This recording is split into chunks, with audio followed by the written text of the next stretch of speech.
सुविचार। अखबार पढ़ने से विद्यार्थी रोज नई चीजें और विचार सीखते हैं।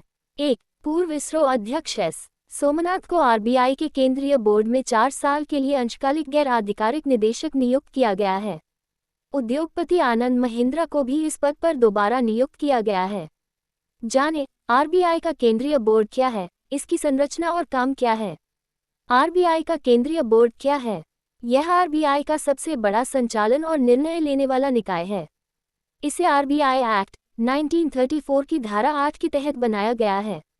यह आरबीआई के कामकाज की निगरानी करता है और उसे दिशा देता है। बैंकिंग, करेंसी जारी करने और वित्तीय कामकाज जैसे बड़े मामलों पर भी नजर रखता है। इसमें सरकारी और गैर सरकारी दोनों तरह के निदेशक होते हैं। बोर्ड में कौन कौन शामिल हैं? आधिकारिक निदेशक। 1. गवर्नर केंद्रीय बोर्ड के प्रमुख होते हैं। 4. अधिकतम डिप्टी गवर्नर आरबीआई के विभिन्न कामकाज और जिम्मेदारियां संभालते हैं। गैर आधिकारिक निदेशक। 1. सरकारी अधिकारी केंद्र सरकार द्वारा नामित किए जाते हैं। 10. अन्य निदेशक अर्थव्यवस्था, वित्त, विज्ञान जैसे क्षेत्रों के विशेषज्ञ। 4. स्थानीय बोर्ड प्रतिनिधि चारों क्षेत्रों का प्रतिनिधित्व करते हैं। 2. अंतर्राष्ट्रीय व्यापार में रुपए बढ़ावा देने के लिए पहल की गई है। विदेश व्यापार नीति FTP 2023 में बदलाव के तहत अब निर्यातक एक्सपोर्टर्स रुपए में भुगतान हासिल करने के बावजूद विदेशी व्यापार नीति के फायदे उठा सकेंगे। इसमें नेपाल और भूटान को छोड़कर बाकी देशों के मामलों में FTP फायदे मिल सकेंगे। 3. सुप्रीम कोर्ट ने सिविल जज जूनियर डिवीजन परीक्षा के लिए जरूरी वकालत का अनुभव 3 साल से 1 साल किया।